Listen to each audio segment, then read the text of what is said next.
administrative law. So with that, we are going to get the first panel kicked off. We have a couple of professors here today to kick off our first panel. Avishalom Tor, Gabe Scheffler, Daniel Walters, and it will be moderated by Duke Professor Matthew Adler. This particular panel is going to explore behaviorally informed interventions and how policymakers can better address costs that are not taken into account. To begin, Professor Tor teaches at Notre Dame Law School and is the director of Notre Dame's research program in law and market behavior. Professor Tor's research focuses on competition and cooperation among individuals and firms, behavioral policymaking and a methodology of behavioral law and economics. His article, The Private Costs of Behavioral Interventions, will be published by DLJ this spring. Professor Gabe Scheffler works primarily in the areas of health law and policy, administrative law, and occupational regulation as a professor at the University of Miami School of Law.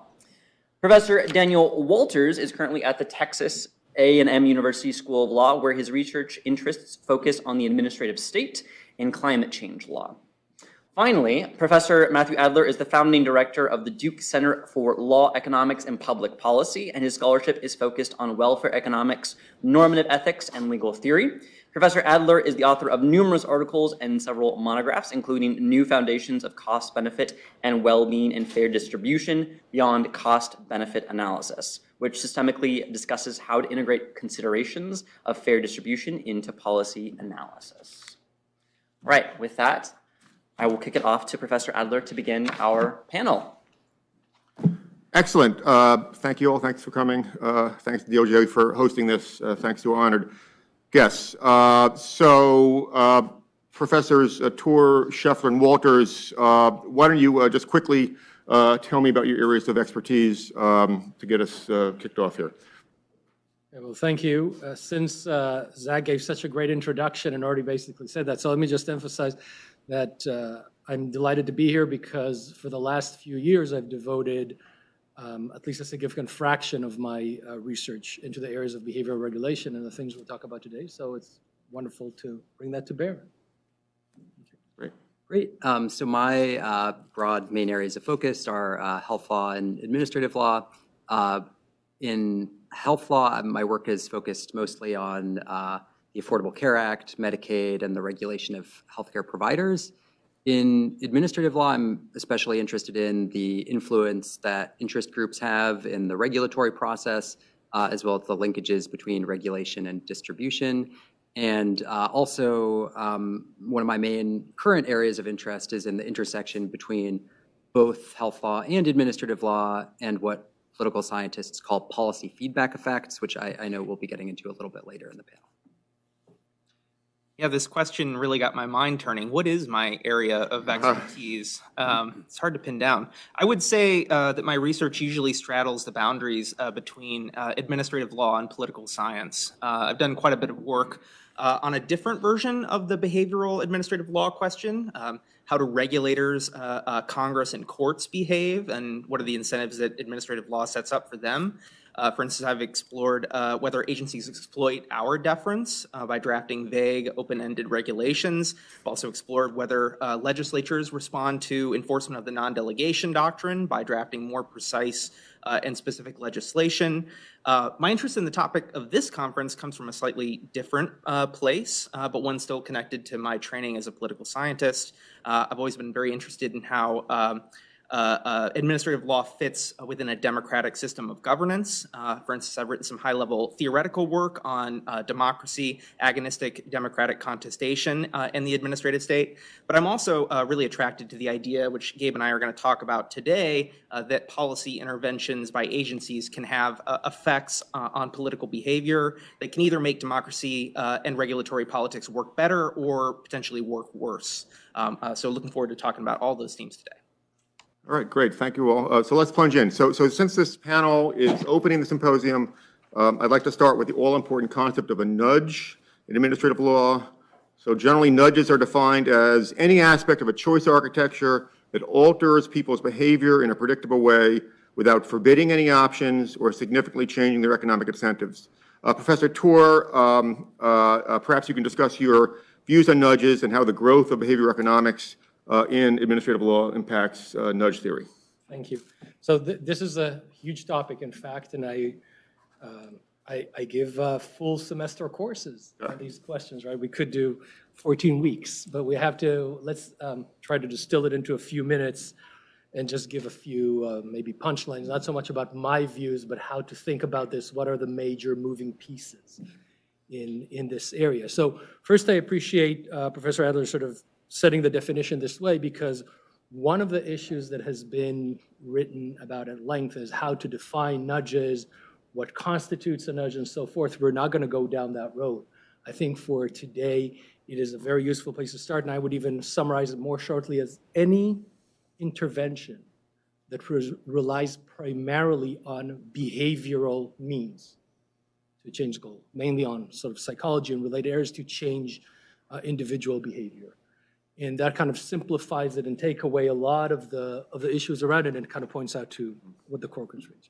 Moving forward from that, so now that we have the definition, one thing you should take home is that nudges or behavioral interventions generally are here to stay. They're becoming more and more pervasive over the last few decades. I could give you slides showing the hundreds of examples of events from all over the world, not just in the United States. It's very common. We had them before. We didn't call them nudges. Just to give you, we had, say, graphic warning labels on cigarettes over 120 countries in the world before the concept of nudge was there. What's the idea? Right? The idea is to recruit emotion, affect, and various other things. This is not about the informational content when you see the black lung. It's beyond the warning. So that's an example of old school. We've seen them before in various ways. We had things that we didn't realize were a nudge, or maybe were not conceptualized as such. Organ donation defaults. That in different countries and different states, there are different rules about how these registries, say, would work. The notion that default will have an effect, maybe that was not behind it, but today we'd say we could set the default a certain way and think of it as a nudge. So we had these things before those concepts got much greater attention and development, but the difference is that since not only the book Nudge, but then a few years later, with the beginning of the UK behavioral team in Downing 10 and spread all around the world, sort of the conscious use of behavioral interventions by government units, at all different levels, and also by a lot of private organizations that tries to change consumer behavior, citizen behavior, any kind of individual behavior to accomplish whatever goals they're trying to promote. So that's the second take. They're here to stay, and they're only growing. The third take is that the reason that they're growing is that regulators love them. And they love them for a lot of reasons that we don't have time to get into, but just to kind of flag it, I think you could get it. First of all, they're fashionable. But beyond that, they are perceived by regulators as more democratic when compared to, say, a mandate or a tax, because we're using softer levers. You can avoid what we want you to do or not to do, whether it's the default, we'll have a paper about that later, whether it's any other kind of intervention. You're not forced to change your behavior, just encouraged, you're nudged. Okay, so that's one thing. Also, people find them somewhat more acceptable, at least in different kinds of polls. They are highly versatile. There are hundreds of different ways in which we can shape or at least impact human behavior. And finally, which is important to the conversation later, is that they appear as cheap from the bureaucratic side of the equation. Yes, you do have to do some good trials before. Maybe you'll do some field testing. You'll develop your intervention. But once you've done that, the way you are moving behavior is not by tax and transfer. You're not spending large amounts, and you don't need to enforce a mandate. So there is no policing and litigation or anything that will run. No, all you do is use some behavioral lever to try to make people act a certain way. So that's my third takeaway. And it may be the final one, and with that I will stop, that one of the major questions that we should think about, and Professor Sunstein have thought about it, I have, and many others, is how to assess, what is the right way to assess nudges? What is the right way to assess behavioral interventions? How do we look at it? The traditional way would be, and we have a foremost expert here, would be cost-benefit analysis, just like we, at least on paper, ask of other regulation. So that would be sort of obvious. There are issues with that, some of which will come up later. in reality, it's not really done much even for traditional regulation outside of the really largest and most significant ones, particularly in the environmental area. It's not being done for nudges at all for various reasons, but it's something that would be useful. If you are not doing cost-benefit analysis, then the question is, or whether it's because it's too hard or difficult or complication, are there any alternatives? I, in recent work, try to develop various things. For you to just open the day, I will not give answers, just what you might want to think about. When you're trying to assess this kind of intervention, think about two major things. One, what is the goal of the intervention?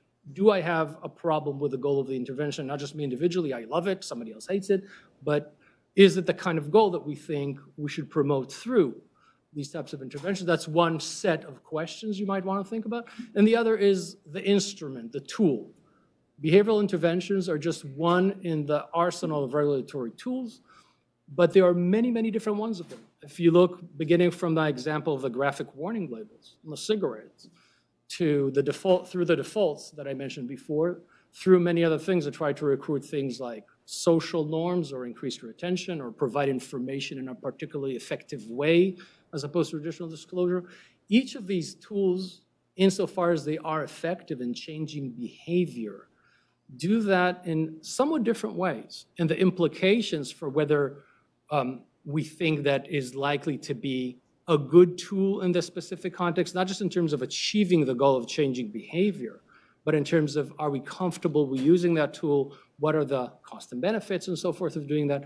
That's another question to ask. So I would leave you with that assessment. Think about goals, think about tools, and put that in the context. Thank you. That's a great summary. Okay, so Professor for Scheffler and then Walters, you've done work explaining that a behavior economics perspective, administrative law may miss, quote, policy feedback effects. So could you explain that a bit more in detail? Yeah, sure, I'd be happy to. So at the outset, I should say that Dan and I are currently working on a project together about the importance of policy feedback effects in administrative law and in the administrative state. And so that project informs both of our remarks. In brief, we argue that administrative agencies often operate in ways that are surprisingly difficult for Americans to perceive, and that this has important consequences for the administrative state's reputation, as well as its ability to operate in an effective and accountable manner. So I'll first just give a little bit of background about what we mean by policy feedback effects and why they're important, and then Dan will explain why we think they're especially relevant to the subject of this symposium, behavioral interventions in administrative agencies and administrative law. So social scientists have long recognized that, as political scientist E. Schatzsnyder put it, new policies create a new politics. That is to say, laws and policies are not only products of their political environment, but also they have feedback effects that help to reconfigure that political environment. In other words, laws are not just outputs of the political system, they're also inputs that reshape that system in important ways. And these political effects can often, in turn, have really important consequences for the laws and policies themselves. So, I mean, the basic insight of the policy feedback literature, that laws have political consequences, is pretty intuitive, and it's one that savvy politicians have also long recognized. So one particularly well-known example is when President Franklin D. Roosevelt defended the use of a payroll tax on the ground to fund Social Security, on the ground that it would create a sense of entitlement among its beneficiaries, saying, with those taxes in there, no damn politician can ever scrap my Social Security program. So these kinds of feedback effects can have really wide-ranging and profound consequences. So as the FDR example illustrates, they can help to bolster political support for a law and help to ensure that that law endures over time. Alternatively, legislation and regulations can sometimes have negative feedback effects, often unintended ones, that help to erode political support for a legal regime. So for instance, in another project that I'm currently working on, I explore how the 2010 Patient Protection and Affordable Care Act, or ACA, had various features that helped to erode political support for the law or diminish political support, especially during its early years.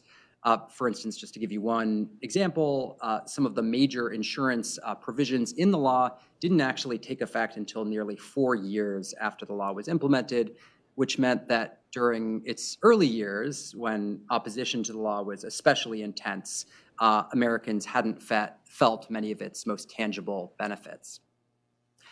Policy feedback effects can also reverberate well beyond a specific law or policy and have transformative effects on society writ large. For instance, they can help to empower or lead to the formation of new interest group constituencies. They can bolster or undermine public trust in government, and they can even strengthen or weaken Americans' engagement in the democratic process. So for instance, one study by Suzanne Mettler, which has really deeply influenced Dan's and my own project, finds that many government benefits are not visible, but instead are submerged, either channeled through provisions of the tax code that make them less obvious to Americans, or implemented through private corporations in ways that make it difficult for the public to perceive or to trace back to the government. So to recognize that the benefits they're receiving are being provided by the government. So she argues that this submerged state in turn causes Americans to undervalue government programs, since they often don't realize the extent to which they benefit from these programs. So I'll leave it there, and then Dan can explain why we're talking about this in the context of the subject of this symposium. Yeah, thanks, Gabe. So yeah, I'm going to focus a little bit more on the risk that policy feedback effects in that literature are going to be missed under an unduly narrow behavioral administrative law framework. So it's not always the case, but often when we talk about people's behavioral responses to regulatory policy, we assume a pretty linear model. People have certain behavioral predispositions as well as certain cognitive biases that prevent them from realizing their preferences or interests. And then policy comes in and acts on these subjects to improve their welfare in some way. And in some cases, that might involve nudging, as Professor Torr said. So we might use choice architecture or information disclosure to try to get people to realize what's in their best interest. In designing these nudges, we might consider not only what's subjectively in people's best interest, but also what will improve their subjective sense of well-being. So we're going to hear a little bit more about that as well over the course of the day. But at any rate, the story is pretty simple. The behavioral intervention comes in and does its work, and that's pretty much the end of the story. But all of this assumes stable pre-policy behavioral predispositions and preferences. And what the policy feedback literature tells us is that there's simply no such thing. Our political and behavioral psychology is endogenous to the policy. That is, policies not only shape our psychology, but those changes to our psychology then shape future policy options. For instance, as Gabe has talked about, it's often remarked that one of the most powerful interests in Washington is the AARP. But there's a very particular political history behind that power. People like Andrea Campbell and Suzanne Mettler have shown that policy preceded that political activation of retired persons. In fact, it was the passage of the Social Security Act that created this public by giving people something to form their preferences around. And now the AARP is a very effective interest group that protects Social Security and limits the policy options that are really on the table.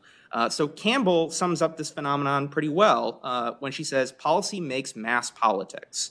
And we see this story play out time after time where policies create these downstream macro political changes that in turn affect future policymaking episodes.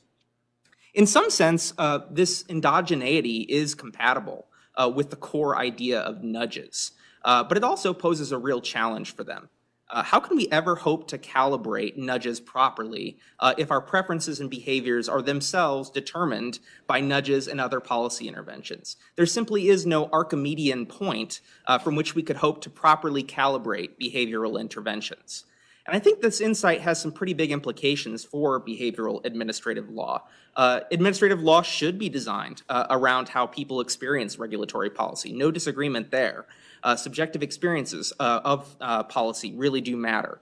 So that aspect of behavioral administrative law is pretty simpatico with the policy feedback effects literature. But if we take policy feedbacks seriously, that means we have to understand that preferences can be fundamentally shaped or transformed by policies, and future policies are being shaped by preferences previously shaped by prior policies. It's effectively a feedback loop, and it opens up actually a much richer opportunity to steer and alter preferences than most behavioral administrative law scholarship seems to anticipate. In other words, I think policy feedbacks amplify the implications of behavioral interventions in regulatory policy, since whatever nudge we use will actually help to alter preferences in a way that will have downstream consequences for future interventions. I also think this has some implications for the goal of subjecting behavioral interventions to cost-benefit analysis. How do we measure and account for these downstream consequences in a cost-benefit analysis framework? To my knowledge, this is not something we currently do, and it's not immediately clear to me how you could do it. There's just too much contingency in these swirling downstream effects that the endogeneity I'm talking about implies.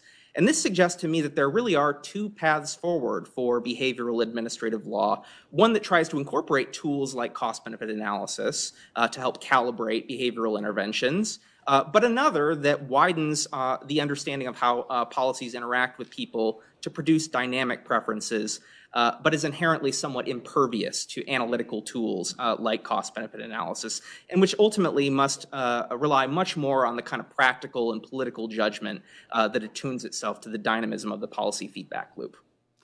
Thank you. So just really quick follow-up. So yeah, that's fascinating. So in a way, what you're saying is that a policy will also change the political feasibility of future policies, right? So cost-benefit analysis typically thinks of policy sort of one-off compared to the status quo or the policies, but you're saying that's going to change the politics. So why is that? Just a quick follow-up. So why is that distinctive to nudges? I mean, presumably that could be also true of mandates and taxes, right? It absolutely could, yeah. So we don't think this is particular to nudges in any way. But as we'll talk about a bit later, we think that there are risks involved with the form of behavioral administrative law nudges that might walk into some problems with managing these policy feedback cycles. But we'll get into that a little bit later, I think. But you're absolutely right that in theory, what we're talking about could apply to any policy intervention. Social Security, for instance, was not by any means a nudge, right? But it's the primary example of this phenomenon we're talking about. Yeah, I just had the same question, but let me give it a slightly different angle. Like, we can think concretely. Even something that is a simple mandate, once the EPA or some other government agency have had a mandate that because of which we enjoy, say, a less polluted kind of environment, or there's a certain kind of food that we're not consuming because of that and so forth. These can be done through mandates, but the effect, right, of transforming people's, and I'm not just talking about the politics, which is in the next stage, but transforming people's preferences over time or affecting how people see the different trade-offs involved, obviously exists that there as well, right? Mm-hmm. So how does that kind of affect the, the similarity or difference between more traditional instruments and behavioral ones?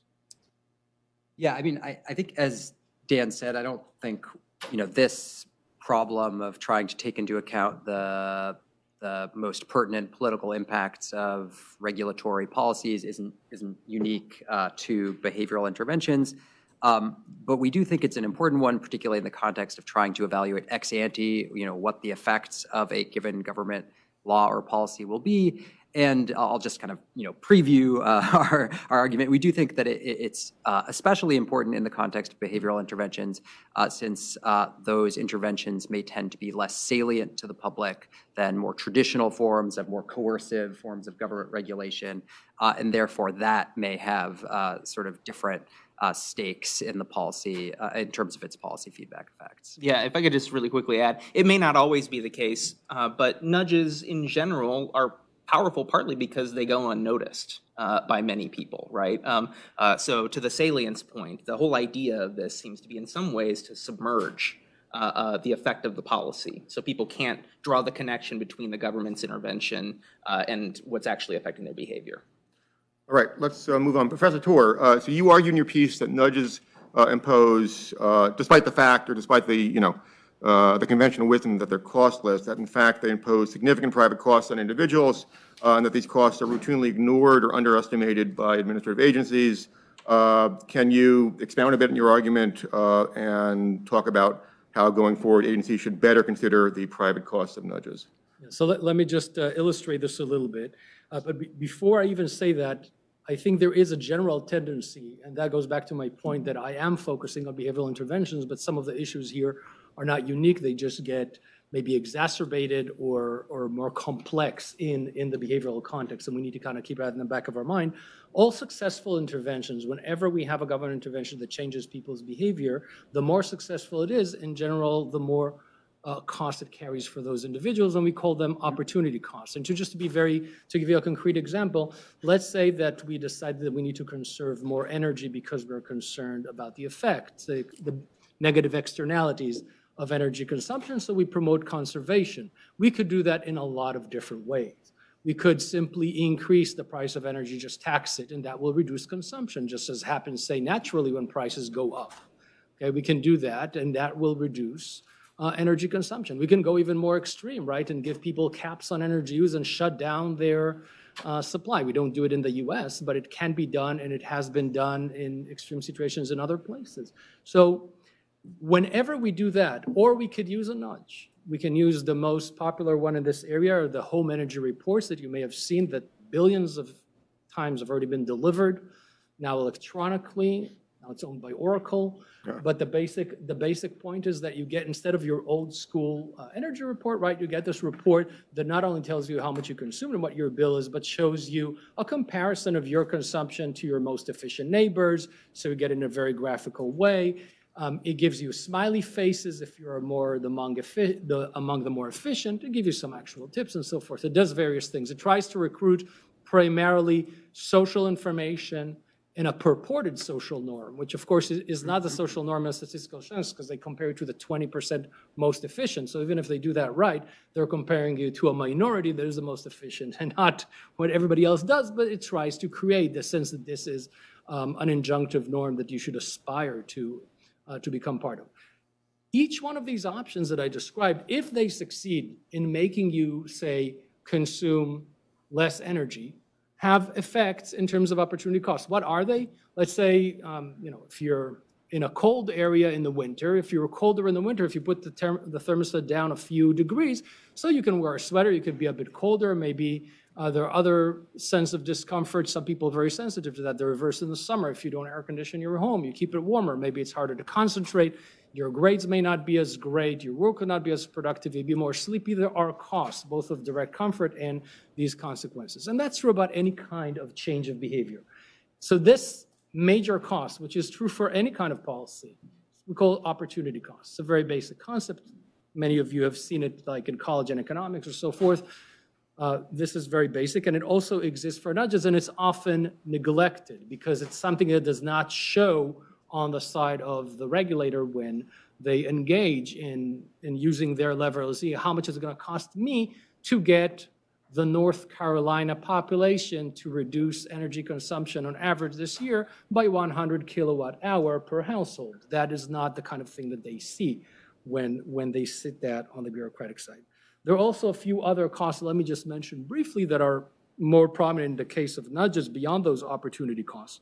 First of all, what nudges try to do sometimes impose judgment and decision costs on people. So if we have a nudge, say, in the retirement area that tries to get people to save more for retirement, not through defaults that may fly under the radar or not, maybe will convince people in other ways, we'll have discussion of that later on, but we do it through what we call active choice. We basically ask people to make that decision.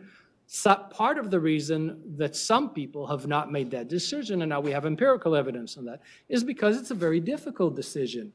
How much should I save? How should I trade off different vehicles? What are the consideration in terms of, so this is a cost that we impose on people. Some people may say, well, I'm young, I'd rather not save for a couple of years or for a month or a year and figure out what's going on. Now, whether they'll actually will save later is a different question, but there is a cost that we impose on them when we force them to engage. There are also emotional costs. My graphic warning labels, I think, make the case. We don't need to revisit that.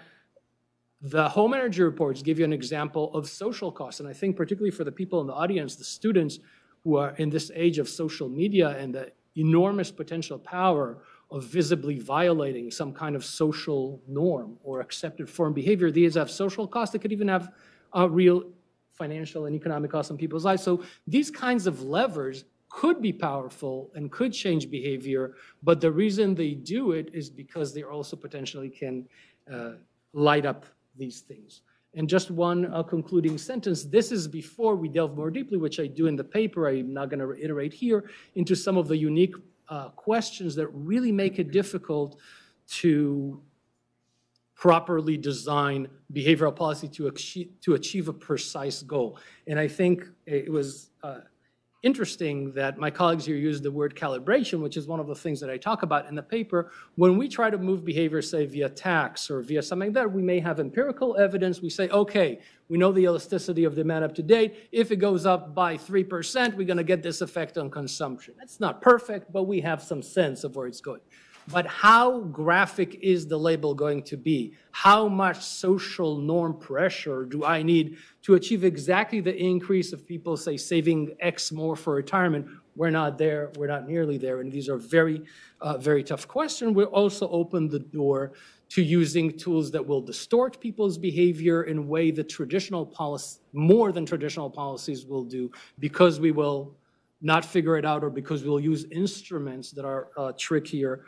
And secondarily, going back to the public choice kind of side of the story to close it up, because of their subtlety, also open a bit more room for manipulation. So all these are concerns. They don't mean that nudges can't work, and they don't mean that they cannot be beneficial on balance, which is a question we'll go back to later. But it does mean that there's this really significant segment of cost that we cannot ignore. Really quick follow-up, because we're going to be talking about costs a lot, and I assume for the panel. So cost-benefit analysis, right, thinks about the costs and the benefits. First of all, in theory, it thinks about the costs and benefits of a policy individual by individual or cohort of individuals by cohort of individuals, and it thinks of costs and benefits as relative to the status quo, right? So in the first instance, for each policy, we're asking for a given individual, what are the costs and benefits of that policy relative to the status quo as measured in willingness to pay, willingness to accept, right? And then if we have multiple policies, we sort of, for each policy, calculate the sum total of benefits minus the sum total of costs, and maximize.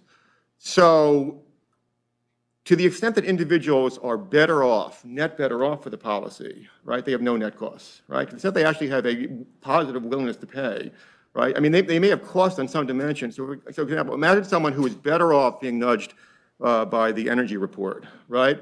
So she may have costs. So imagine that she decides to reduce her energy consumption, right? So she may have costs on the dimension of comfort, but she has benefits on the dimension of income, and all things considered, she is better off, and so it's no net costs, right? So I think it's a little misleading to say that policies always have costs. If a policy is created superior relative to the status quo, right, then it has no net cost for anyone, right? It may have dimensional costs, but no net cost for anyone. And in theory, a well-designed nudge, ideally will produce a Pareto improvement, and so we'll have no net costs. So let me just follow up on that to clarify the point. It's an excellent point.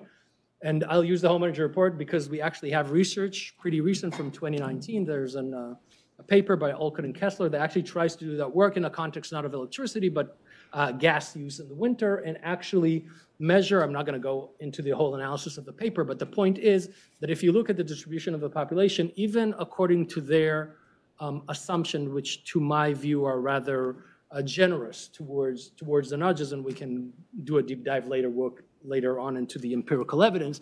But even according to their own assumption, you have a situation where basically a majority of the population is actually willing to pay less than the marginal cost of the nudge itself in order to get it. But the minority, which is a sizable minority, it's a little over 40%, has a positive value, and there are enough people in the tail end who value it greatly to make up for the fact that if you just look in terms, now there are people also dislike the nudge greatly, but not as much as the people who really like the nudge on the other side. So you have, and goes back to distributional effects that we'll talk about later, that's a typical issue. But all I'm saying is that Alcott and Kessler actually do it almost right. Like they actually, I may have some quibbles with some aspects of their technique, but they actually do what is not done elsewhere to try to actually ascertain what are the costs and benefits. And maybe we do end up doing that benefit on balance. We do the same thing in a recent paper with respect to various other interventions that have been studied. And you may end up actually in the green, so to say, that it is that beneficial, but it is not very clear. In some cases, it will not be. And it will depend on a very sensitive assumption about these costs that I just mentioned. So for example, just to be concrete, in the home energy report, and they had very suggestive evidence in their appendix that is not in the main paper, if individuals radically overestimate how much they will save personally from lowering their thing, and people overestimate that by orders of magnitude, how much they will estimate by using less natural gas, then their willingness to pay is going to be distorted. And if you calibrate that, all goes to the red. So this is just one example of how, yes, I completely agree with your comment. My point was only that we need to really take it into account. All right, excellent. So let's move on and talk about Professor Sunstein's work. So Professor Sunstein argues that interventions informed by behavioral science should be evaluated based on their impacts on human welfare rather than just using a traditional cost-benefit analysis. His article discusses the need to analyze an intervention's impact on people's emotional states and distributive justice. What are your thoughts on the costs of a well-being analysis, the costs that such an analysis may miss, and whether this is feasible? So why don't we just jump to Professor Scheffler to get you guys in, and then Professor Walters, and then back to Professor Tor.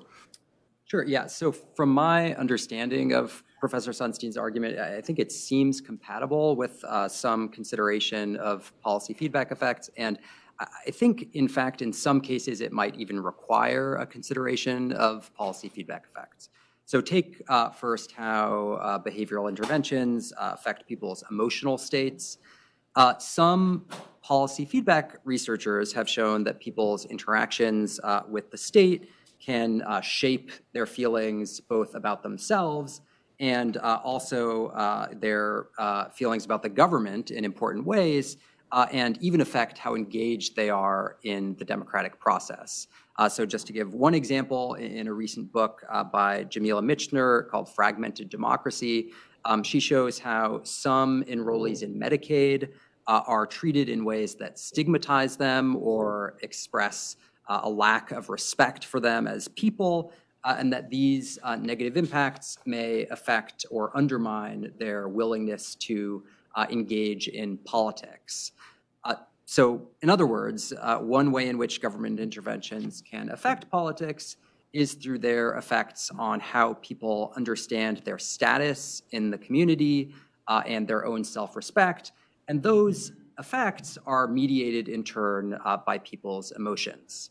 And while, again, I haven't seen policy feedback research that focuses in particular on behavioral interventions, I don't see why that general conclusion would depend on whether we're talking about behavioral interventions or more traditional forms of government regulation. Likewise, I think that Dan and I would both argue that to fully understand how behavioral interventions affect distribution, you have to take policy feedback effects into account at least to some extent. So for one thing, as I've already mentioned, policy feedback effects help to explain why some laws, including safety net laws that are geared at least in part towards addressing inequality, are vulnerable to being repealed or struck down or erode over time, while others are quite popular and become fixtures of our political landscape and last for a very long time. So if you want to know how behavioral interventions will affect distributive justice, then one thing that I think you would need to know is whether or not they'll endure over time, and that requires some consideration of policy feedback effects. And I should note that I think one area in particular where taking policy feedback effects into account may lead to divergent conclusions from Professor Sunstein's is when it comes to his recommendation of personalizing behavioral interventions. So in particular, I think it's fair to wonder whether tailoring behavioral interventions to different subpopulations will actually gin up political opposition to those interventions themselves. So for instance, if people feel that it's unfair or disrespectful, that the government is treating them differerly from how it treats other people. So for instance, by mandating calorie counts for some people, but not for others, then that could erode political support for those interventions and therefore make those interventions less likely to endure over time. And if that's the case, I would think that it should affect how one evaluates the distributive and emotional impacts of those interventions to begin with. Now, whether it's feasible to analyze all of the potential impacts is another question entirely.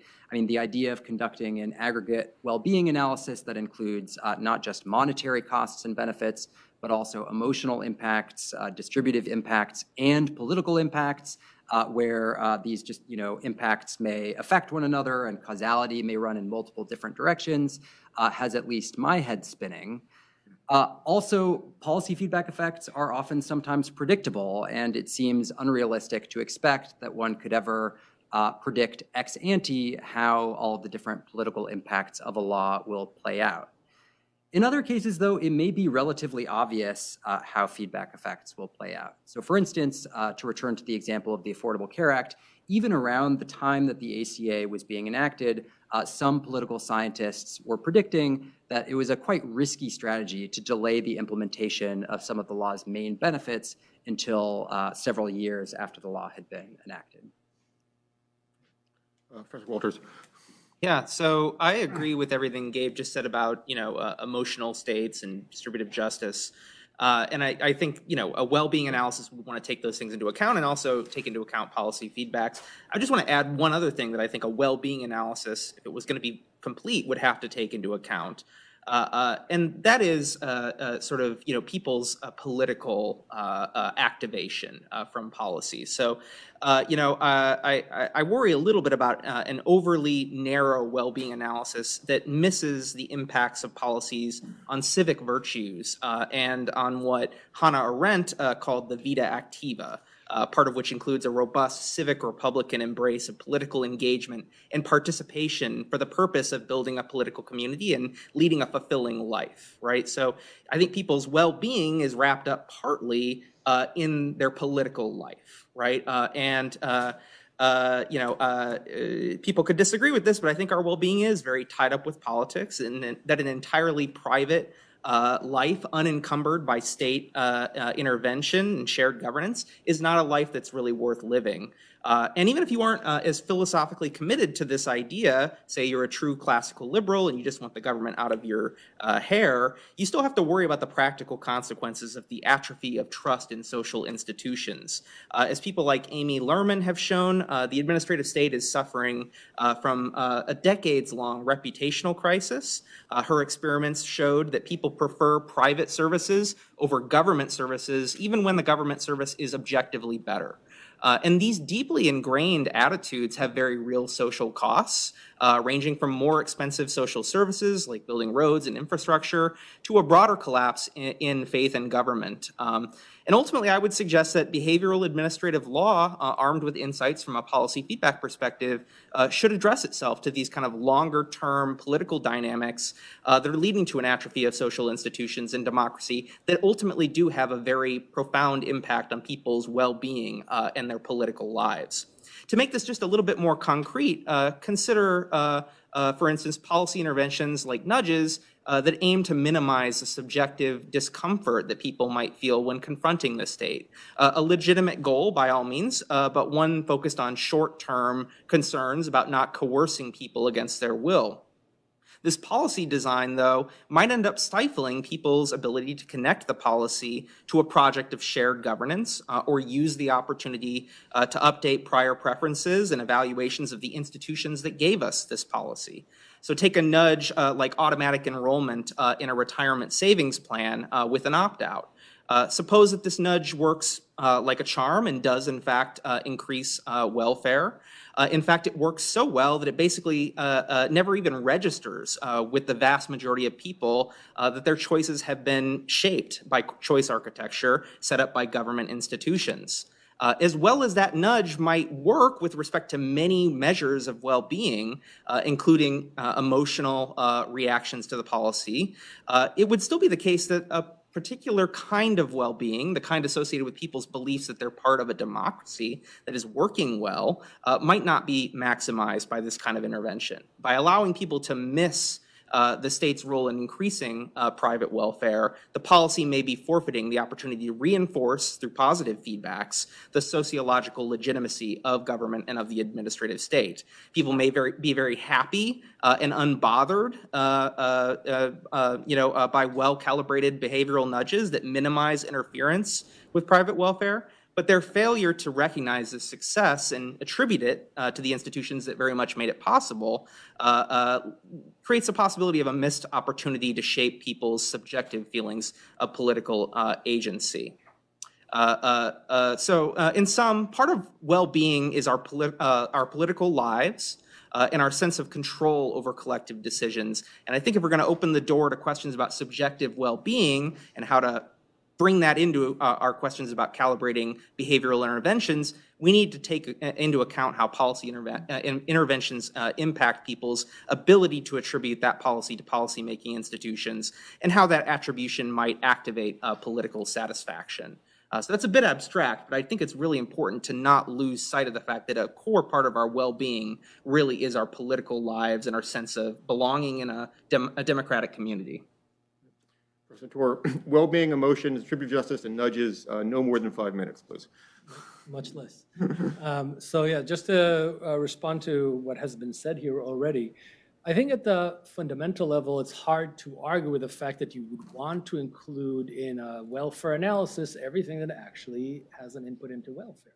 So it's almost a tautology at that level, and ideally we'd like to do that. But we have you here, for example, as an expert in cost-benefit analysis. The reason cost-benefit analysis, warts and all, as you would say, has had such an important impact and still is, at least on paper, the thing that we are supposed to be using. It's not because it's perfect, not because it captures everything it has, and you yourself have done a lot of work that tries to improve it. Professor Sunstein has had his share of trying to do things on that front, and I think this is an admirable effort. But if we open it too much and the kind of worries, which are real concerns that have been raised here, and we can think of many, many other issues, the more we open that kind of box, of course, we get a vaguer, more indeterminate, and more ambiguous analysis. So the question is, how do you take, and the reality is, if you turn to like philosophy, we have a burgeoning philosophical literature of what is well-being and what makes for the good life and what are the things that people should care about. And we can spend weeks just in a philosophy seminar here doing that. The fact that these things ultimately are not determinative for most of the major practical question that regulation and the administrative state faces. Should I implement rule A, rule B, rule C, or no rule at all? This is not going to be answered by saying, that. So there's the need for both a constraint and a direction for practical government decision-making is what keeps, I think, cost-benefit analysis and similar approaches in play. And until we are able to do that, this is not going to change. That said, it would be good if somewhere in the process we have some major concerns and say this policy does not really do something really better. So we have, it's kind of welfare maximization, but within constraints, obviously, that come from someone else. All right, let's go to the last round of questions, and hopefully we'll have some time for discussion and questions from the audience. Professor Walters first, then Professor Scheffler, then finally Professor Tor. Where, in your view, have administrative agencies gone too far with nudges? Where, if at all, do you think it makes sense for them instead to use more traditional forms of regulation? Yeah, so I should disclose I'm not an expert on nudges, so I'll let Professor Tor talk more about where nudges in particular, have gone wrong, specific examples of that. But I can speak a little bit to what I see as a general blind spot for not just nudges, but really all forms of policy interventions, whether traditional or behavioral. But as I hinted at earlier, one where I think maybe behavioral interventions run into that blind spot a little bit more often than other forms of policy interventions. So just to give you a little bit of background, in our working paper, Gabe and I argue that when given a choice, we've oftentimes favored policymaking approaches that conceal the role of the administrative state in setting policy. So in our paper, we talk about a variety of factors here. For instance, there's a whole body of law that governs how agencies communicate with the public. The Gillette Amendment, passed in 1913 at the height of the Progressive Era, for instance, is one of these, and it bars agencies from hiring publicity experts and employing them to communicate with the public about what the administrative state is doing. These laws are ostensibly designed to help agencies or to prevent agencies from engaging in propaganda, but they sweep broader than that. And they oftentimes have a chilling effect on agencies' efforts to communicate with the public and to employ modern publicity techniques that every business in its right mind would employ. We also show how administrative law often has the perverse consequence of encouraging agency opacity when it comes to promulgating policy. Wendy Wagner has done a lot of work on that front to show how regulations are oftentimes incomprehensible because of many of the administrative law doctrines that we have set up. So we see this across the board. And we would just suggest that, the embrace of submerged government is no accident. It's part of a broader government-citizen disconnect, as Suzanne Mettler put it. While behavioral interventions don't have to be similarly non-salient, we could, for instance, heavily publicize nudges and draw attention to the role of the state in imposing them. In practice, I worry a little bit that nudges are too often going to fall right into that historical pattern that we document in our paper of always choosing to conceal the state's role in setting policy. And this might be all the more likely because of proponents of nudges arguing that they're valuable precisely because they make it possible for people to not even recognize how the state helped to structure and potentially alter their choices. Much of the appeal of nudges really does boil down to the fact that it can be a low salience device. And all of this is to say that there's reason to worry that nudges, just like much of administrative law and regulation generally, could have this consistent skew towards making government's role in our lives less salient and harder to observe for the general public. Now, everybody in this room, of course, is acutely aware of the administrative state and can follow the nuances of regulatory policy, but we're not normal people, right? So most people have no idea how the administrative state touches their lives. Worse, behavioral psychology tells us that they're liable to systematically distort in their minds what government is doing, right? So we oftentimes overlook effective regulation because we aren't psychologically primed to recognize the tens of thousands of times per day, for instance, that planes don't crash. By contrast, the availability heuristic makes us overestimate government failures, as with the FAA's failure to police Boeing's rollout of the 737 MAX 8 plane. So it's therefore not a neutral design to conceal the administrative state's role. When we conceal the government's role or try to provide some kind of buffer to soften the blow or impact when government and citizens collide, we may be setting up the institution for failure. So overall, we argue in the paper that we need to think about concealment very much from a behavioral administrative law perspective, and that if we do this, there's often a very strong case to be made for greater administrative salience than our system generally provides. And that argument carries over into the nudge space. In using nudges to make policy, we ought to be very wary of the tendency and opportunity to use them to conceal. While this might diminish some of nudges' short-term political utility as a government obscuring device, I think it's very important to make judges a more neutral tool by keeping opportunities for positive feedback loops alive. And now I think Gabe is going to talk a little bit more about some trade-offs inherent in the kind of more salient role of government that I was just talking about. To the extent, I'll just elaborate a bit on what Dan said. To the extent that we behavioral interventions are less salient than more traditional forms of coercive government regulation, I would raise a couple of concerns. So first, if agencies and their actions are less salient to the public, then it risks undermining democratic accountability, which is one of the central values of administrative law. I mean, you can't hold a government accountable if you don't perceive what it's doing, or if it takes actions that you aren't even aware of.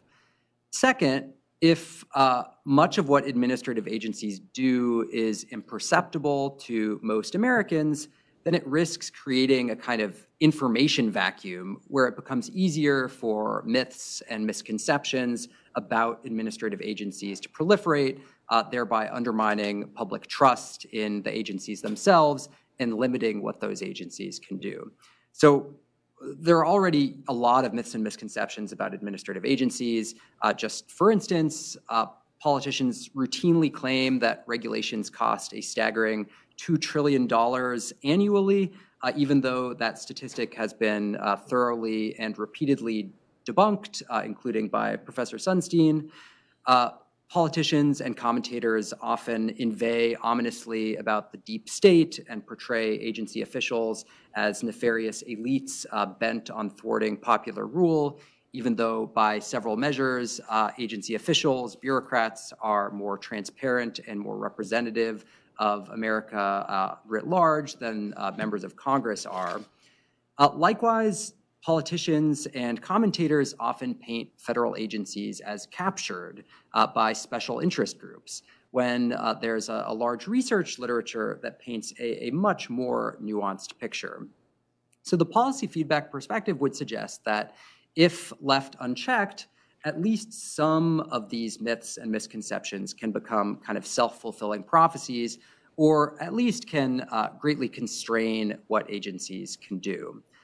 So for instance, as I've written about in another project, exaggerated claims of regulatory capture have ironically been invoked to support regulatory reforms that I think would greatly increase business influence in the rulemaking process. So just to sum up, to the extent that behavioral interventions are less salient, less visible than more traditional forms of government regulation, they have the potential to reduce accountability and to mar agencies' reputations in ways that could have damaging effects. And if we don't take these feedback effects into account, then we may risk underestimating the costs of behavioral interventions. All right, I can't help myself. Maybe someone can nudge me into silence. So let's distinguish between, nudges, if successful, involve both concealment in the sense the public may not be aware that agencies are nudging, and of course manipulation, because the nudge is just manipulative, right? So obviously we can talk about the extent to which concealment and manipulation are bad in terms of non-well-being values, like political accountability, like democratic legitimacy, in terms of some sort of democratic political theory. But the question is, why are concealment and manipulation necessarily bad in terms of well-being, right? So imagine a perfectly successful nudge, right, which, the first order effect is everyone's better off, right? And that's concealed from them, right? So they're manipulated, and the fact they're being manipulated is concealed. So they're better off, and because this is all being concealed, the perceived legitimacy of the administrative state doesn't change at all, right? So it's a matter of well-being. I mean, I agree with you that concealment manipulation, on non-well-being dimensions is a bad thing, but why is it so bad as a matter of well-being? Gabe, do you want to start? Yeah, I mean, so one example, one channel that I can come back to is that the political impacts that a given intervention, whether behavioral or not, has will therefore will help to determine whether that intervention endures over time or whether it spurs political opposition and is repealed or erodes. So if you want to take a kind of dynamic perspective and evaluate the long-term impacts of a given intervention, you want to know whether that intervention is likely to last or whether it's going to prove unpopular enough that it will actually either be repealed or struck down. So that's one channel through which, if you're even, if you're not focused on kind of broader conceptions of political legitimacy or accountability, I think you would still want to take political policy feedback effects into account. Yeah, just to add to that, I mean, we've talked about this a little bit in response to the last question, but I think there's many things that go into well-being, and one of them is, of course, people's political belonging in a system, as I talked about, right? So, and that very much is implicated by concealing the role of the state. If people consistently are being manipulated, to use a very loaded term, right, by nudges, and don't realize that the state is doing that, even if they're very much better off on it and afterwards, and if they kind of realize that and are living very happy lives, they may have their confidence in government erode, their feelings of democratic efficacy erode. That could have well-being impacts, right? That is very much a part of a good life, right? So I think that's something to be concerned about. Yeah, I think I'll leave it there. Right. Professor Tor, where have administrative agencies gone too far with nudges? Yeah, Okay, so let me, bring us home. provocative question. Well, I think it doesn't matter what my view is, whether administrative or at any particular case. I want you, sort of, all of you in the audience, kind of to think about how would we think about the question of whether, some nudges will be beyond what we want to see. That's, I think, a more fruitful way to think about it. And what I would suggest is two things, basically. The first thing is going back to where I started, the issue of goals will be the first and tools will be the second, or means. When you think about goals, if there is a policy goal that you think or that the public thinks is an inappropriate policy goal, it should not be advanced by any regulatory means. And one little hint here, it could be a bad goal because everybody agrees it's a bad goal, in which case it will be a non-starter to begin with, or it could be a bad goal because there is a great deal of disagreement and you cannot promote it through traditional regulatory means because there'll be too much pushback. That is kind of at least a warning light about the nature of the goal as the goal that is the business of the regulatory state advancing, even if I personally love that goal and I wish that that goal will be promoted, okay? So that's one very easy, simple way to start thinking about these questions. Second, which is unique to the behavioral instruments, is the nature of the instrument. I already gave you before various examples how instruments really vary. And I just saw last night something really striking, an article that came out in 2023, a couple of Chinese researchers, actually someone also from the UK. It's a priming study. They basically found out, assuming that it's a reliable study, it's already been published after peer review, but we know that that can be limited. It shows that because the Chinese were very concerned after COVID about the condition of a lot of their businesses were trying to defer payments to their employees. And the question is, they were willing to pay more later to employees. So the question is, would an employee be willing to wait a longer time to get the paycheck, but will get a larger paycheck? What is there? We call it technically the discount rate, would be like the formal way.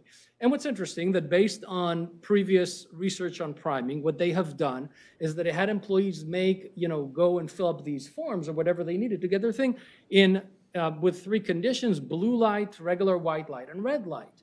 And the point is that previous research has shown that red light in games and various other contexts make people more,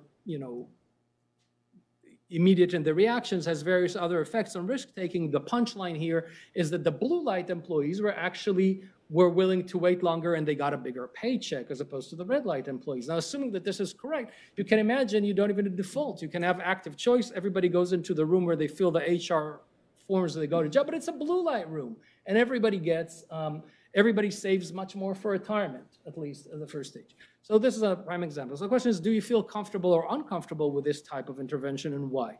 And one thing that I've started developing, and I'll mention here, we won't have time to delve into it, but to give you food for thought, is one way to think about whether particular behavior interventions are of greater concern or lesser concern. And before I say how, is that if they are of lesser concern, it doesn't mean that they're perfect. We have cost-benefit analysis, but some things that maybe we can take off the table and make the amazingly difficult job that we're asking regulators to do these endless cost-benefit analysis, at least on paper, is its effect on the rationality of the individuals that affect. And the reason is that rationality, which I won't delve into, is a very well-developed concept in philosophy, in economics. We have very clear ways to say what is instrumentally rational or not.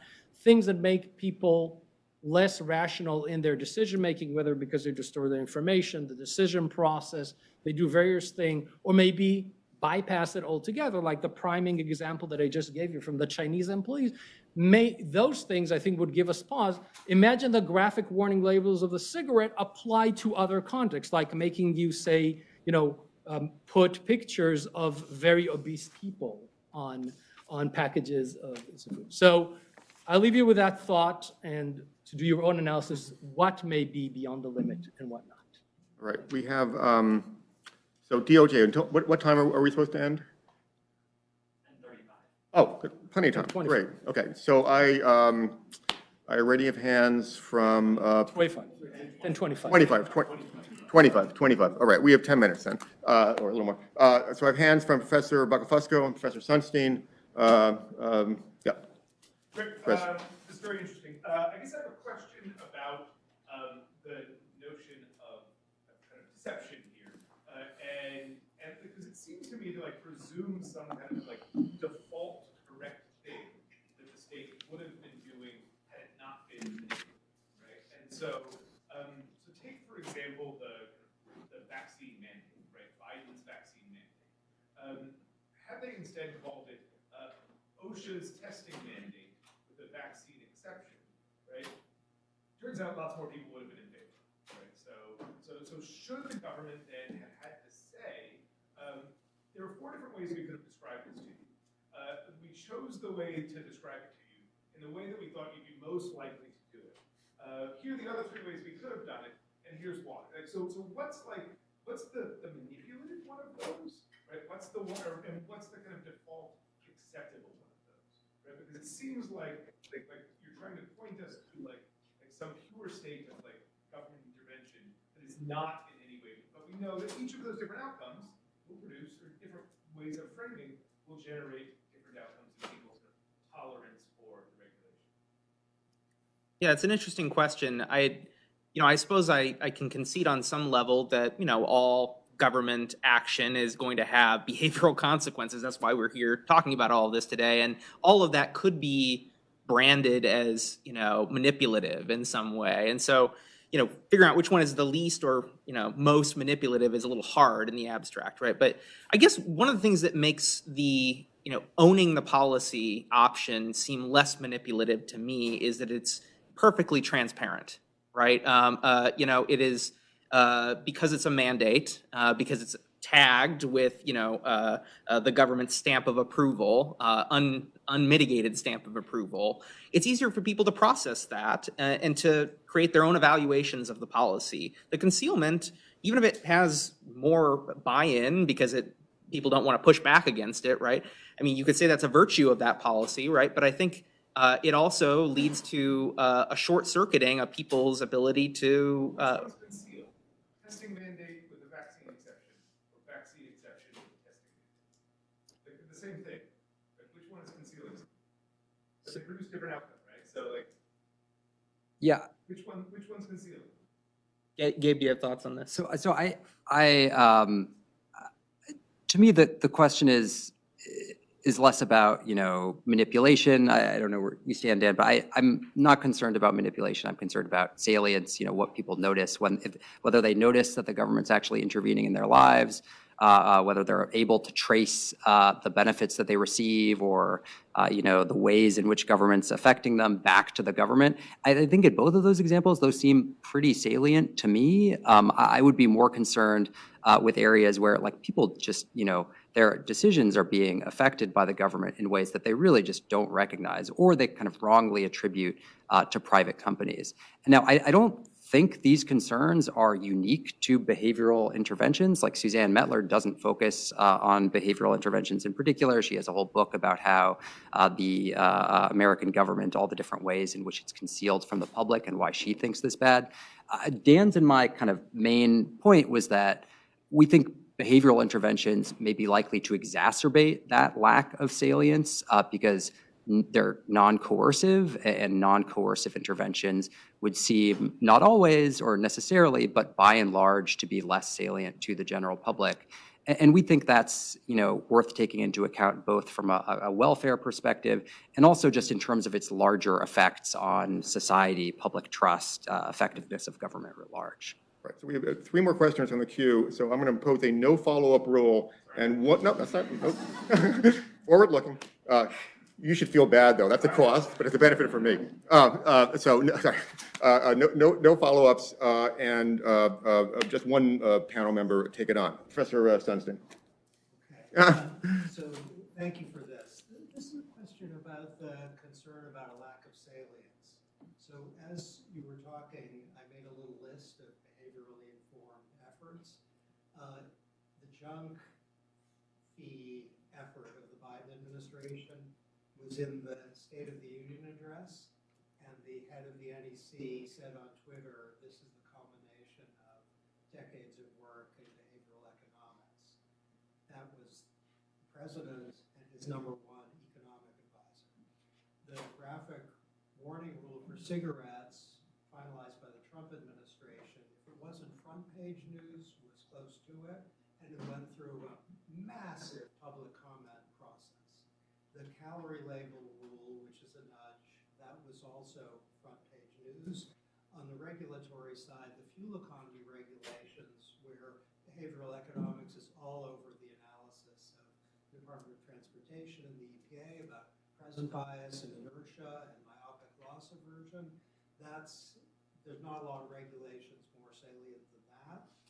It was actual front page news when the proposal was made by an independent regulatory commission to ban non-compete agreements. That is featuring behavioral economics in the rule. It's so easy to find. The analytics aren't in the newspaper, but the proposal is. And if you look at the most behaviorally conscious executive action by any president, it's President Biden's customer service executive order, which is unusual in listing, I'm going to make up a number, but it's ballpark 40 initiatives from each cabinet department. They're all specific. That's in an executive order, which is on whitehouse.gov. So I'm struggling to think, where are there behaviorally informed regulations or nudges that aren't salient? It's hard. Yeah, I mean, it's a great point. I mean, obviously, there are many examples of salient nudges. A lot of our remarks are directed to making sure that remains the case, right? So we're worried about a potential for non-salient nudges. So the fact that there are many salient nudges is, we're very happy about that, right? We'd like to keep that the same way. But the second thing I'd say to this is, even if something is front page news, that doesn't mean that most people will learn about it that way. Most people don't read the news. Most people don't follow these matters very closely, even if they are very salient to this room, right? Most people encounter policy when it actually directly affects their lives, right? That's when they have their interface with the state, right? And I think by definition, nudges are not going to be salient in many situations at that point of direct encounter, right? So assuming somebody hasn't read the news, they haven't followed what's happening with calorie counts and the like, their experience is going to be walking into a restaurant and encountering that information, right? And I think we need to be very attentive to how they are experiencing that situation and whether they're able to draw these connections that Gabe and I have been talking about the whole time. Professor Ruklinski. Avishalom. This reaction to your paper, and Matt asked you this, but I didn't quite get the follow-up, that it seems to me that some of the cost-benefit analysis is already built in the decision to make the regulatory move in the first place. So, when you look at smoking, most folks at the FDA and folks who want the warning labels in government think most people shouldn't smoke, that it's harmful, that even if you think you enjoy smoking, it's going to impose so much misery on your life that it's not worth it. Most people who look at retirement see nearly half of Americans will suffer an economic deprivation when they retire because they don't have enough money. That, in a sense, we already decided that whatever the opportunity cost is in saving earlier, it's better for most people, right, in order to nudge. And it's because of cost-benefit analysis. Or you could do one, or easily show that not enough people are saving for retirement, too many people are smoking, too many people are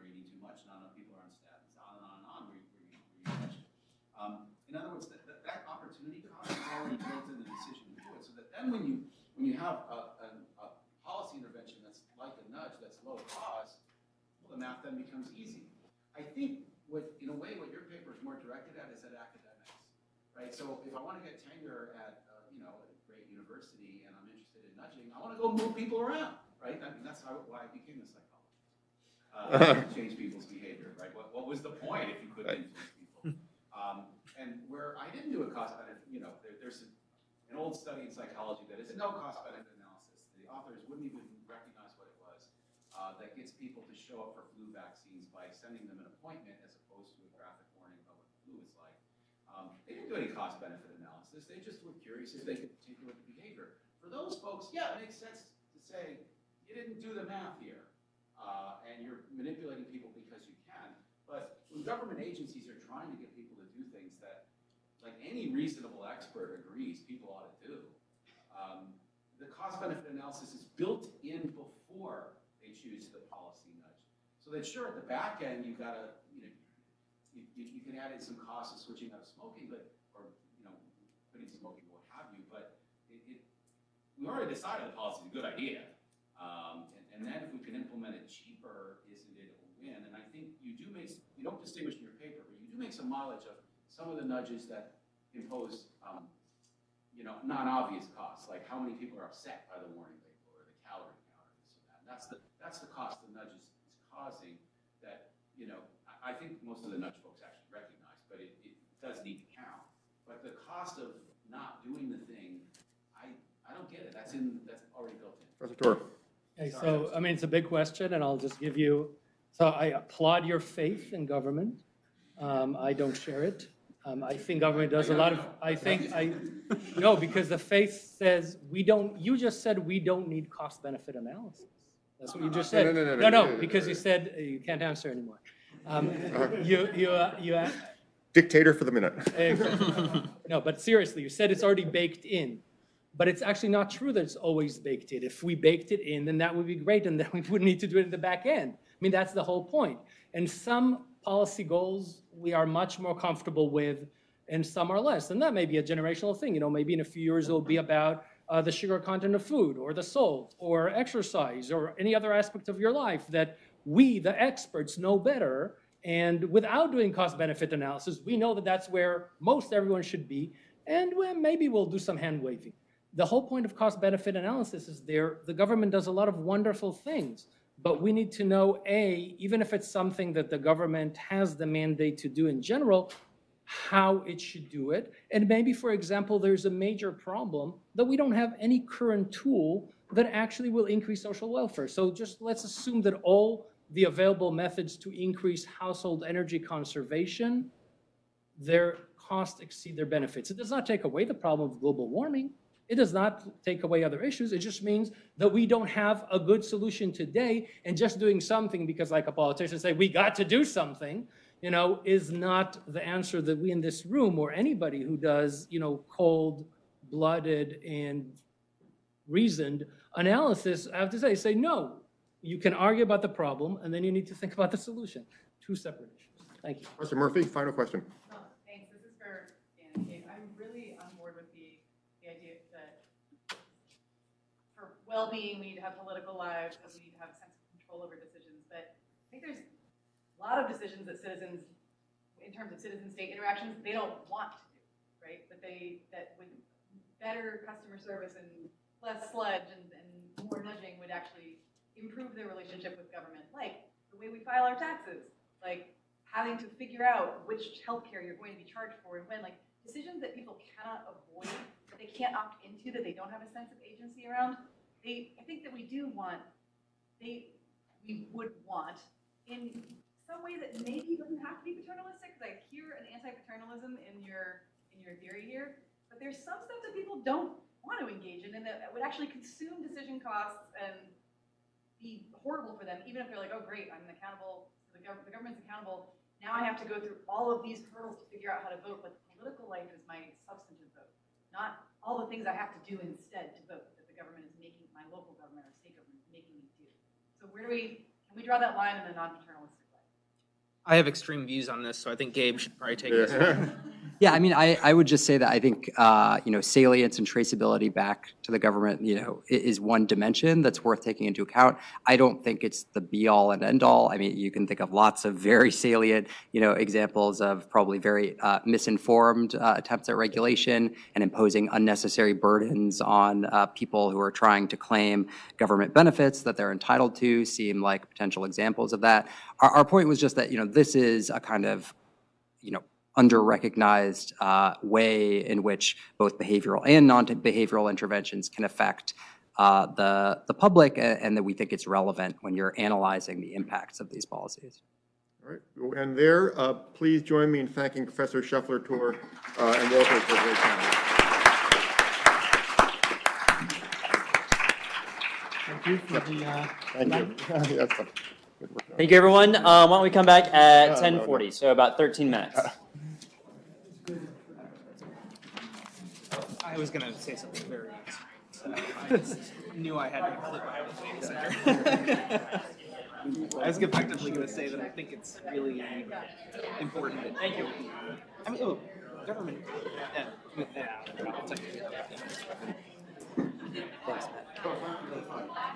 Yeah, great to meet you. Fourth vote. Yes. Nice to meet you. I heard that. It's, never knew it, right?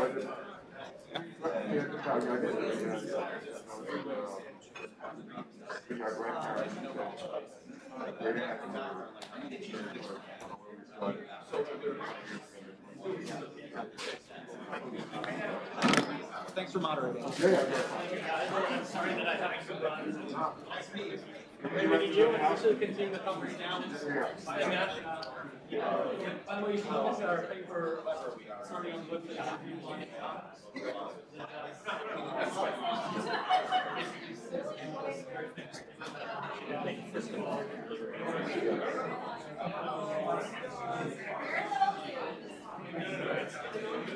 They describe the cost effectiveness for cost benefit.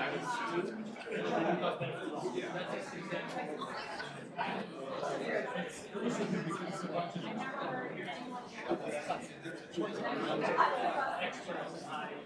Right, so, right, given that the government is deciding decision-making,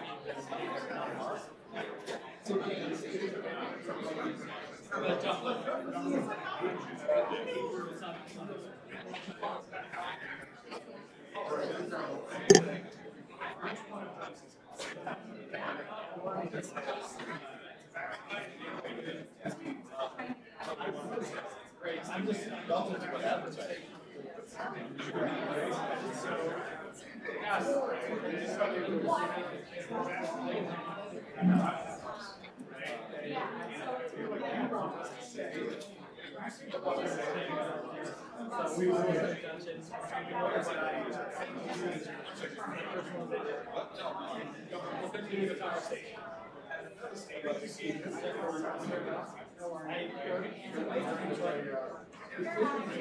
Like, I love this example.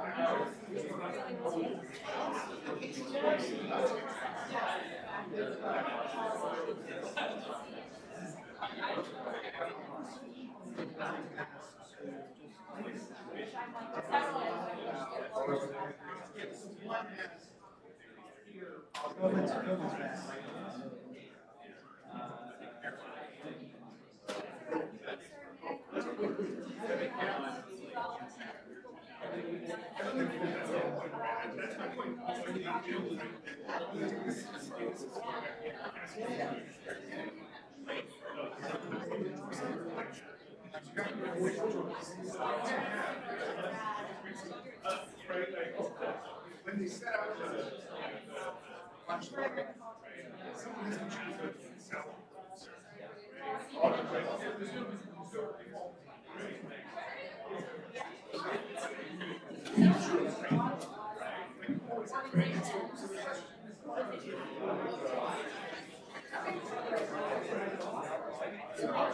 They're like the law.